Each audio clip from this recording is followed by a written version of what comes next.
أغلبكم أكيد سمع عن أسطورة حرب طروادة، وكتير أكيد شاف فيلم تروي. والسبب ورا كل المدعكة دي تفاحة.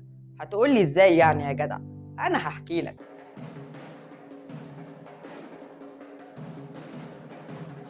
بيقولك كان في فرح عقبال عندكم جميعا متجمع فيه كل الآلهة، بس زيوس كبير الآلهة منع الإلهة إيرس إنها تحضر الفرح. الإلهة إيرس دي إلهة الصراع والخلاف، فزيوس ما كانتش طالبة معاه نكد تماما في اليوم ده، وكان عايز الفرح يعدي على خير، فقال بلاها إنها تيجي أصلا. إيرس لما راحت تدخل وما عرفتش، قالت انتوا بتعملوا معانا كده، ده انا هقلب الفرح ده عليه وطيه وشوف انا هعمل فيكوا ايه. وجابت تفاحة من الذهب مكتوب عليها للأجمل ورمتها في وسط الفرح.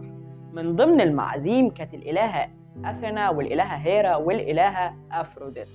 التلاتة شافوا التفاحة اتجننوا، وكل واحدة بدأت تقول التفاحة دي بتاعتي أنا الأحلى أنا الأجمل. والموضوع ما بينهم سخن.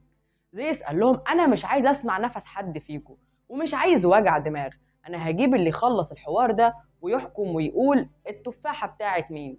وجاب بارس ده امير طروادي ذمته واسعة حبتين، فكل واحدة فيهم بدأت تغريب حاجة عشان هي اللي تاخد التفاحة. فأثينا قالت له انا هديك القوة والحكمة، وهيرا قالت له انا هديك الحياه الابديه وتعيش على طول وتبرطع زي ما انت عايز. بس افروديت دخلت له من ثغراته وقالت له لو قلت ان التفاحه دي بتاعتي انا هجوزك اجمل بنت في اليونان، اللي هي هيلين. هيلين دي ملكه اسبرتا ومرات مينالاوس. باريس لما سمع الكلمتين دول باع ضميره ب2 جنيه، وقال لهم يا جماعه هو انتوا بتتخانقوا على ايه؟ التفاحه بتاعت افروديت دي الهه الجمال، الموضوع منتهي يعني. افروديت فعلا نفذت الوعد بتاعها وعملت سحر لهيلين، عمل يعني علشان تحب باريس، وفعلا هربت معاه.